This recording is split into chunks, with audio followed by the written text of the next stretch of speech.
That is Toots and the Maytals here on Rick's Mix Community Radio. Doesn't it always happen that way there?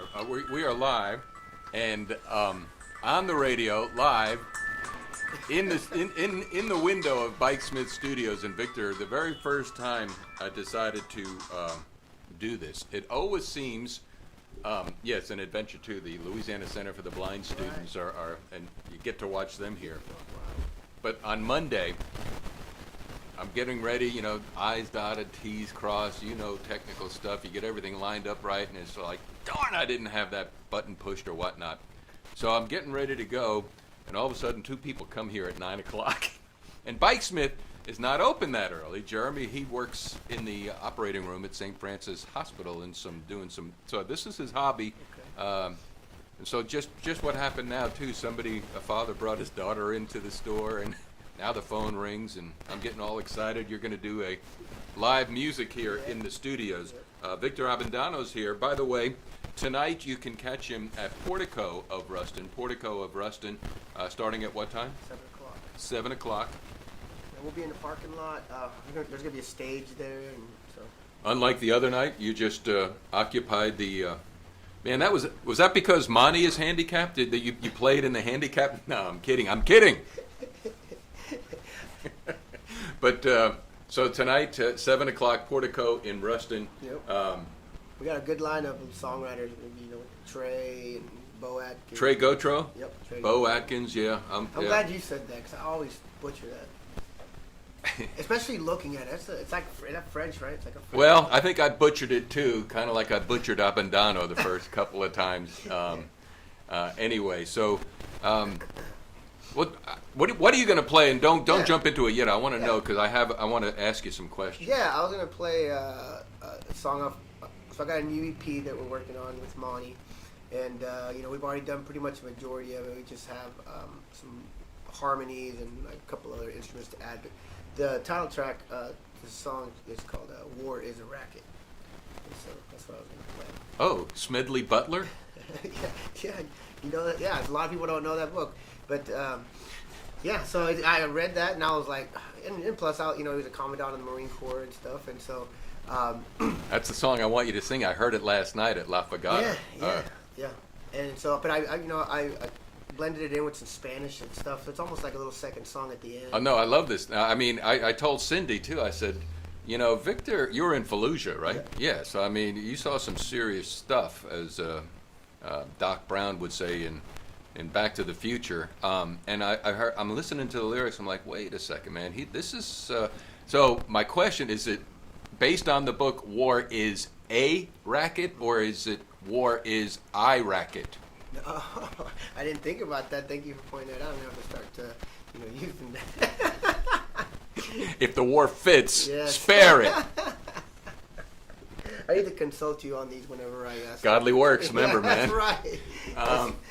All right, so touch on it again and set it up for the audience. So I after reading that book, I was just taken aback.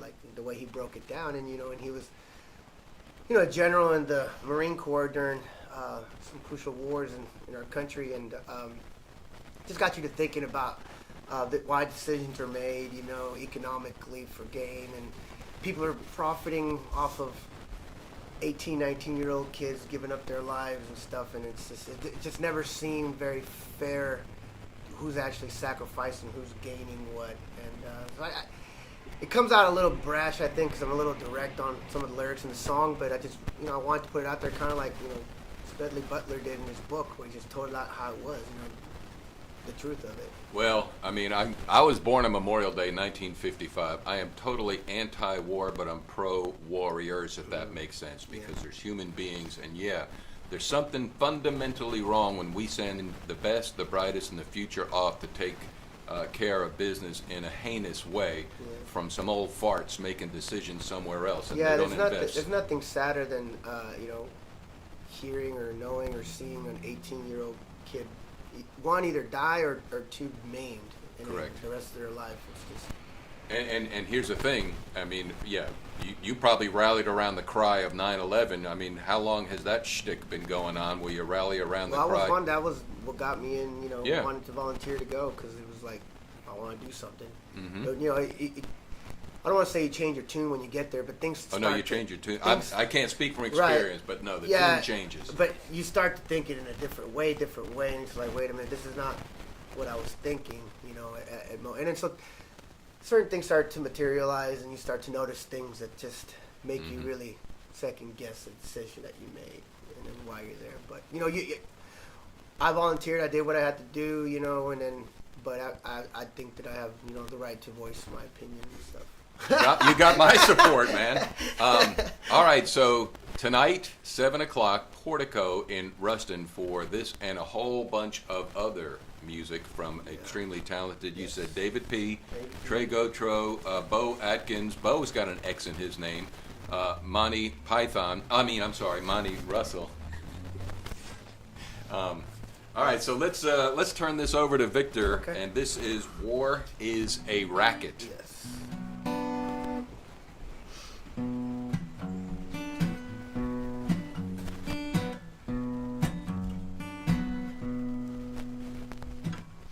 Over drinks, a deal is made.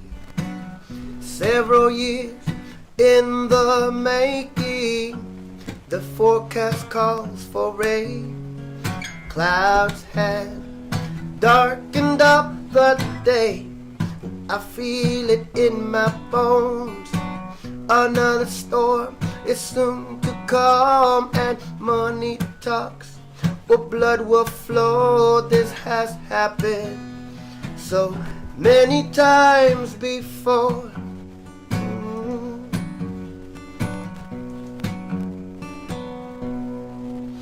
It's a high school graduation, a sense of duty for your nation. You feel a need to do your part, and so you volunteer. Now you're far away from home, where they shoot at you. You shoot at them too, and the man gets paid for every round. This too has happened many times before. Oh, tycoons kick back, collect, while other people fight. Then to the bank on these human sacrifices. Oh, what a racket. What a racket is a war. Oh. What a racket is a war. Such a racket. What a racket is a war.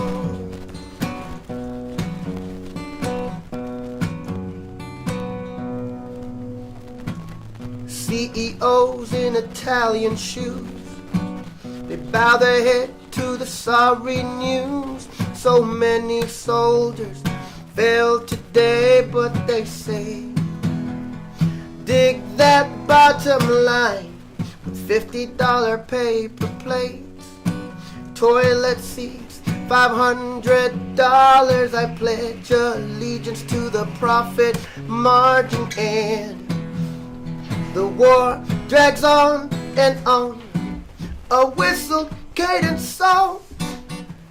Into homes where we go, marching in perfect step to the beat laid down by the profiteers of war. Oh, they kick back while everyone else fighting. Yeah. Oh, then to the bank on these human sacrifices. Yeah. Oh, what a racket. What a racket is a war. Un hambre delgado de la cintura y del banco, soñando y soñando por ese panamericano.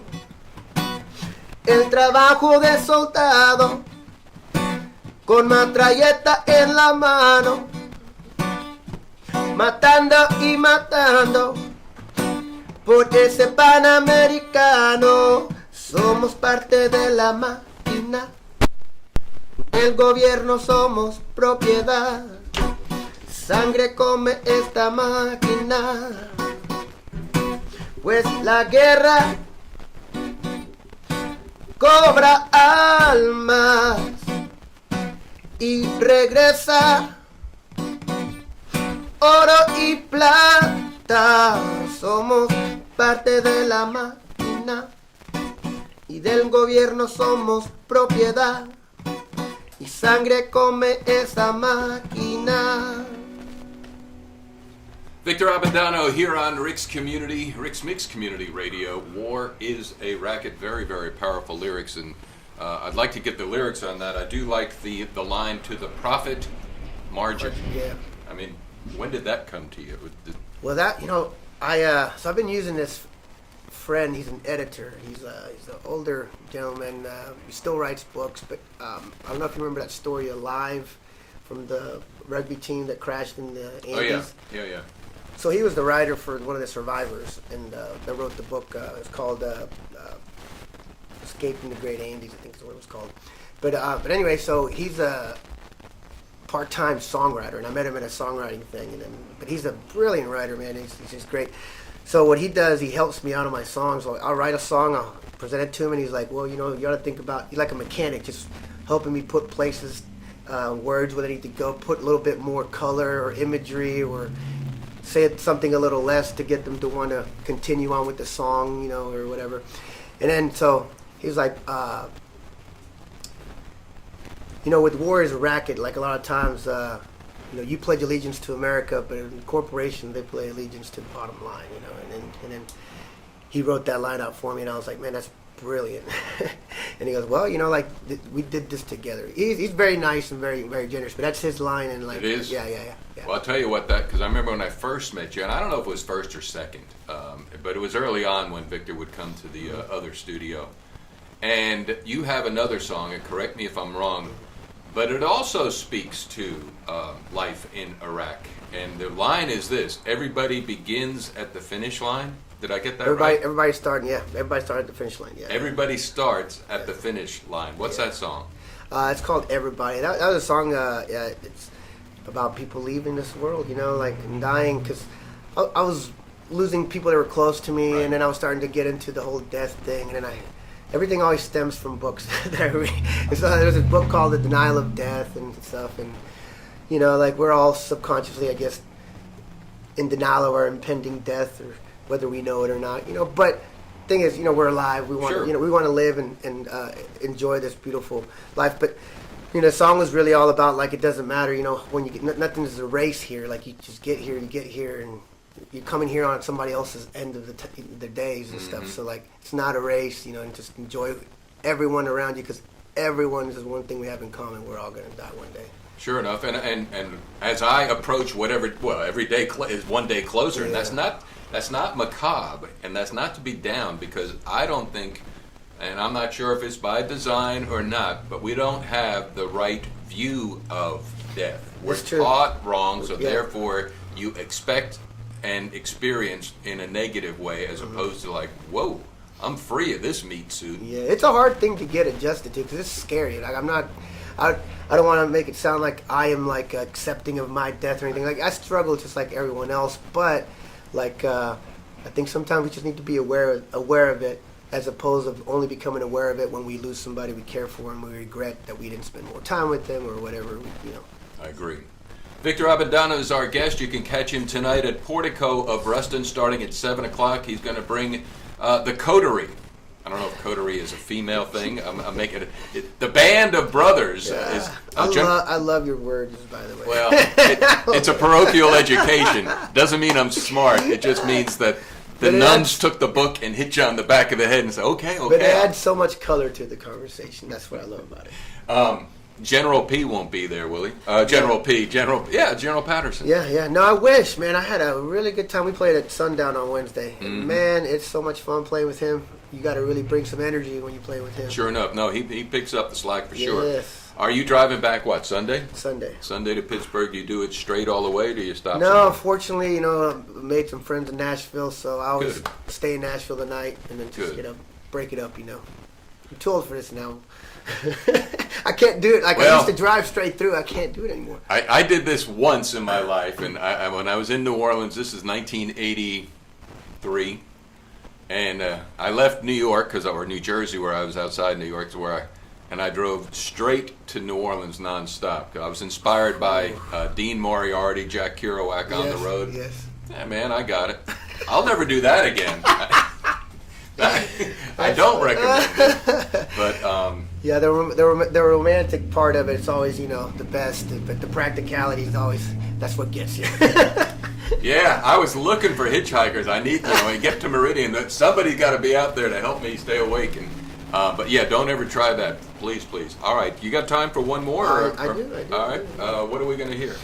I was mulling between one off my first EP or one off my new EP. And since I guess, that's not out yet, I'll probably do one on the new one. I think it's one that I was working on. I think I played with you, but Okay. I might have changed it up a little bit. But it's a more of on the depressing song, not to touch too much light on Iraq and everything. But this is a song that I wrote about coming back from a situation like that, feel isolated, feel alone.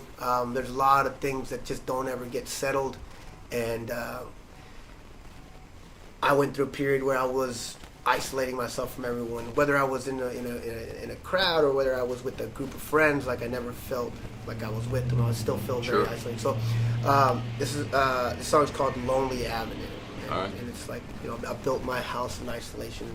Fortunately, I was able to work my way out of it. But if anybody's dealing with any stuff like that, it's good to ask for help, because whether you think you can handle it, like I thought I could handle anything, Mm-hmm. but you can get some really dark places, and it's not a good place to be. I could only imagine, and that's one of the things that my mother taught me. Unless you literally have been there, you can't say, I know how you feel. So I don't know how you feel. However, it's, if not epidemic, endemic, as far as those men and women returning back from combat, and I don't care what theater. Yeah. It's funny how they call it theaters of know. war, but we Yeah. won't go there. I know, That's for right? another That's another podcast discussion. of Smedley Butler. Somebody's acting out those roles, but yeah, it's very serious, and so if you need help, please reach out. Right? Yes, exactly. Please do. And there's people. They got organizations, all sorts of groups that they're there to help. So. Mm-hmm. Family Counseling Center here in Ruston is one of those Mm-hmm. as well. So Yes, it is. Yeah. And actually, that's one of the places that I went to. Is that right? I was able to find a lot of great help there. So. the EMDR, EMDR. and then the equine therapy as well. And yeah, man. Yeah, I did some of that at EMDR, and it helped. Good. So, and then obviously writing songs is always Well, don't ever Very apologize therapeutic. for truth, man. If it's coming from within. okay. Here you go.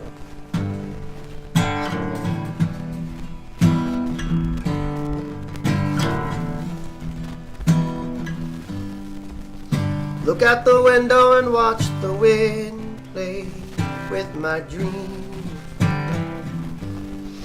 Stuck in the same place that I've always been.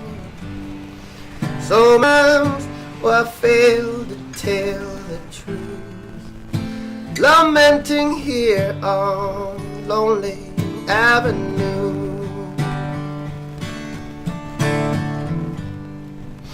Young and restless up at Texas A&M,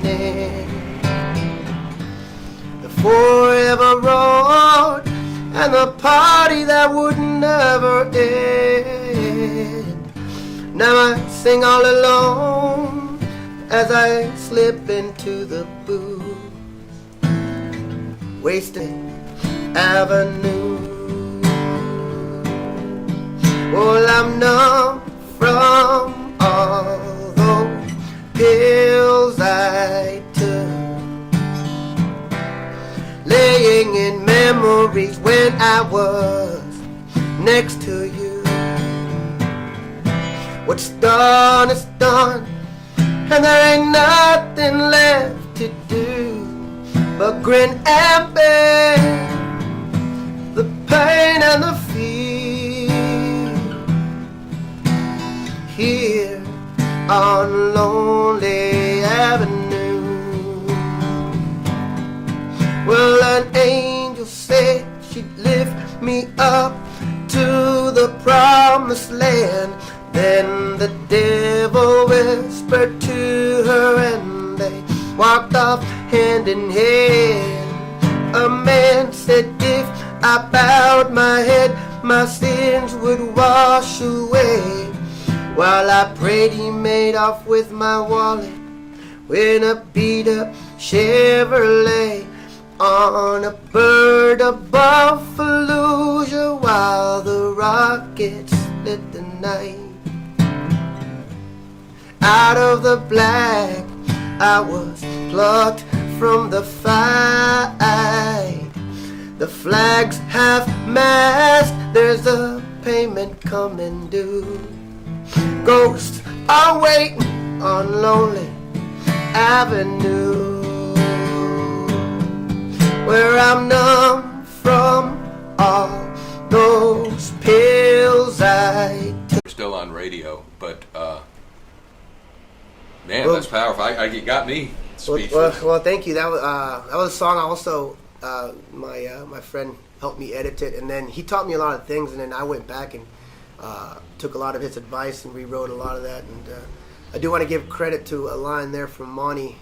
It's called at the very last verse, "Out of the black, I was plucked, from the fight," which I had a hard time trying to figure out what to put in there. And Monty, he's a great producer, man. Like if anybody out there is looking for a producer or is a songwriter aspiring or anything, like, it's always important that I don't know if you find a producer or one finds you, but like it's always, I don't think you really ever know what you want to say until somebody else can like guide and direct some of your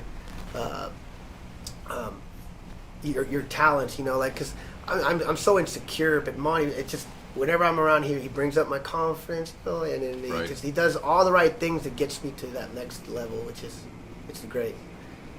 Well, one of the things, and I mean, I don't produce music. I mean, I know that's much more complex. I do audio, little commercials, and some videos sometimes. And the creative process, so much takes place in the post, production phase of it. And so the inspiration is, I guess that's why it's called the in. It's just the beginning. Yes. No, you're right. Yeah, the inspiration is great.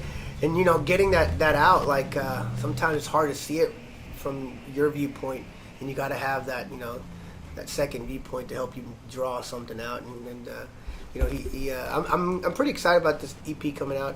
Mm-hmm. It's going to have 5 songs on it, and I got a different guitar player on it this time. So it's it's got a little bit different of a sound, but still, has that Monty touch to it. And obviously, people can pick up your music on the Spotify. Any other? Spotify, iTunes. You can go on Pandora, streaming on Pandora. Okay. You can go YouTube, obviously. Amazon Music. If you want a hard copy of my first EP, you can buy one on Amazon, and they'll send it to you. Also at Portico, I'll bring some CDs if anybody. I usually just give them up upon donations, whatever you want to put in my bucket, and you can grab a CD. So. I just had a flashback from last night. That's where I'm at in life now. And what it was, and it's one of these things I didn't write. I'm supposed to write it down. It's like, man, what am I going to wear tomorrow? What am I going to wear tomorrow? Not that I really care, but it's an upside down Ruston shirt, but that you can get at Cotton Top. But I was going to wear a Hank Dammit. Oh, wow. I have a Hank Dammit, and that's where I first saw That's where I first saw you. Here's yeah, a Hank flashback. Dammit, yes. I've been talking to the guys. We still stay in touch, and we're trying to get a little Hank Dammit reunion thing going on. Hopefully within the next couple of years, we're going to try to do one. Is Hank the dog still going? Hank's still around. Okay. As far as I know. But Jackson, one of the founding members. Jackson Faulkner, Jackson a garden Faulkner, baby. Yep. He is, I think, on his way back from England. He joined the Air Force. Right. I don't know exactly when he'll be back, but whenever he comes back, that's when we're going to try to... And then that kind of morphed into, not so coincidentally, Jelly. And yes. I know the COVID cacophony really broke everything apart. So yes. is Jelly still? Is Jelly still together? Well, like parts of the guys, I think, are going to be moving off, and so I think there might don't think there's anybody original maybe left around. But, you know, we still keep in touch, and whenever we're in town around the same time, you know, we like to get together. So we're hoping to do something like that, you know, with that. But bands are, they're so,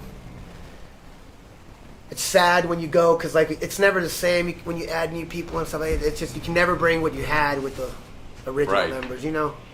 Right. And so it's a sad deal, but it's one of the things that it was a great experience in my life, and it was the times that we had was I can't replace. Well, okay, take it. I mean, if you had not been part of or whatever that situation that got you to be close to Jackson Faulkner, to be Hank Dammit, high probability, the old proverbial what ifs, never would have known Monty, never would have been, you know, never would have came in here. Or I would be walking right there like, what's going on in there? Huh, who's he? That's exactly what's happening here. This that's my other question. I've done a lot of things in my life, but done this. Have you ever done a storefront? No. Yes. Never. This is my one. Yes. It's cool. Yes. All right. Well, Victor, thank you so much. Well, thank you, Rick. I really appreciate this. Yeah. No. We'll catch you later tonight at Portico. Watch this. See, I'm learning new skills. Ooh. Portico, right there. You know. Nice. Yeah. I got to get. See, there's a reason why the Wizard of Oz. It's the Emerald City. We're not even having any margaritas, which are green, but it's a green screen to create the illusion. Right. Pay no attention to that man. We won't go there, will you? Okay. All right, Victor Abendano, thank you so much for coming in here this morning. Rick's Mix Community Radio. We continue here with Midnight Oil. I hope.